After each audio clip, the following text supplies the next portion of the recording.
Assalamualaikum everyone, welcome to my YouTube channel. In this video we are going to know about the paper presentation of English. ये मेरे पास class 10th का paper है, half book का। तो देखें आपके पास 19 जो हैं वो MCQs होते हैं। ऑब्जेक्टिव टाइप जो है उसके 19 मार्क्स हैं। सब्जेक्टिव जो है वो 56 मार्क्स का होता है। और इसमें पेपर प्रेजेंटेशन स्टाइल देख लें आप कि डबलिंग की हुई है, डबल मार्कर से लाइंस जो हैं वो ड्रॉ की हुई हैं। और इस तरह से अगर आप प्रेजेंटेशन देते हैं तो आपका पेपर जो है वो ज़्यादा मार्क्स जो है वो गेन करेगा। तो देखते हैं जी, इन्होंने क्वेश्चन नंबर 1, क्वेश्चन नंबर 2 से स्टार्ट हो रहा है आपका, ठीक है। आंसर्स दिए हुए हैं। आंसर नंबर 1 जो है वो लिख दिया गया है और उसकी जो हेडिंग है उसको हाईलाइट किया गया है मार्कर से, ठीक है। उसके बाद देखते हैं नेक्स्ट क्वेश्चन जो उसने अटेम्प्ट किया है बच्चे ने, उसकी नंबर लिख दिया है। ये एक बात बहुत अहम है कि आपने नंबरिंग जो है वो अपने अकॉर्डिंग नहीं देनी होती, बल्कि जो क्वेश्चन पेपर के ऊपर क्वेश्चन का नंबर होता है आपने वो यहाँ पे मेंशन करना होता है। उसने क्वेश्चन नंबर 1 अटैम्प्ट किया हुआ है, शॉर्ट क्वेश्चन, और उसके बाद 3 अटैम्प्ट किया हुआ है, 3 का नंबर दे दिया और उसके बाद यहाँ पे हाईलाइट कर दिया उसके इम्पॉर्टेंट वर्ड को। तो देखें ये जो हाईलाइट किया हुआ पोर्शन है इसको हम स्टार्ट में एज हेडिंग भी मेंशन कर सकते हैं। पेपर में पूरा क्वेश्चन लिखने की ज़रूरत नहीं होती।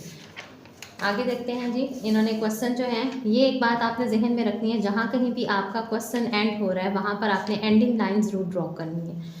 ये एंडिंग लाइन ड्रॉ करनी बहुत ज़्यादा इंपॉर्टेंट है। आगे चलते हैं जी, next question pair of words का अटैम्प्ट किया गया है। यहाँ पे पेयर ऑफ वर्ड्स देखें, pair of words liar and lawyer लिखने के बाद, यानी इनके सेंटेंस लिखने के बाद यहाँ पर एंडिंग लाइन ड्रॉ की गई है। अगर आपको इनके मीनिंग पता है, यकीनन आपको मीनिंग पता होंगे तो ही आप इसके सेंटेंसेस जो हैं वो प्रॉपर वे में लिख पाएंगे। तो अगर मीनिंग लिख देते हैं तो वेल एंड गुड, नहीं लिखते तो भी ठीक है, क्योंकि ये रिक्वायर्ड नहीं होता। आगे चलते हैं जी, आप ये नोट करते जाएं कि जैसे जैसे पेयर ऑफ वर्ड्स लिखते जा रहा है बच्चा, उसके बाद एंडिंग लाइन जो है वो स्टूडेंट ड्रॉ करता जा रहा है। नेक्स्ट क्वेश्चन है जी हमारा ट्रांसलेशन का। पेपर में ये क्वेश्चन 8 मार्क्स का आता है, टू द पॉइंट, हर चीज़ जो है वो मेंशन की गई है। यहाँ देखें जी, पूरा क्वेश्चन लिखने की ज़रूरत नहीं है। तो यहाँ पे स्टार्टिंग का जो वर्ड्स हैं वो लिख दिए गए हैं, डॉटेड लाइन, और एंड पर एंडिंग वर्ड्स जो हैं वो लिख दिए गए हैं, और डायरेक्ट तर्जमा जो है वो अटैम्प्ट किया गया है, ठीक है। जहाँ पे तर्जमा ख़त्म हो रहा है वहाँ पर एंडिंग लाइन ड्रॉ कर दी गई है। और टू द पॉइंट अगर आप लिखेंगे, एग्जैक्टली जो मीनिंग उसका बनता है वो लिखेंगे। तो नेक्स्ट क्वेश्चन हमारा होता है जी नरेशंस का, डायरेक्ट इनडायरेक्ट का, और 5 मार्क्स का ये क्वेश्चन है। इसमें भी इसी तरह से एक इनडायरेक्ट फॉर्म लिखने के बाद एंडिंग लाइन ड्रॉ की गई है, फिर दूसरा लिखने के बाद एंडिंग लाइन जो है वो ड्रॉ की गई है। क्वेश्चन है हमारा ट्रांसलेट इनटू इंग्लिश, ठीक है। उर्दू पैराग्राफ जो है वो दिया होता है और उसको इंग्लिश में ट्रांसलेट करना होगा।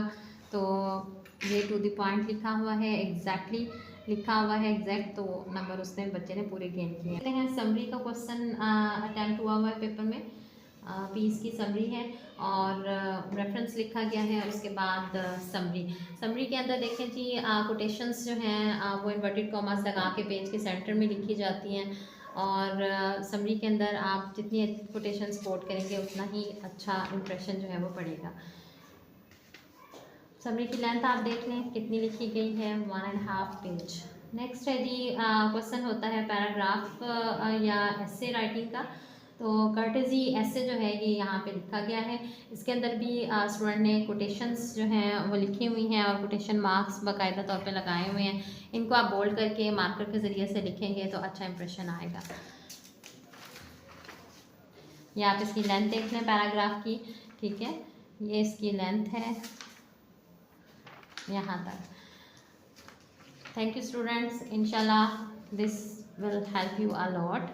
Best of luck for your exam. Allah Hafiz.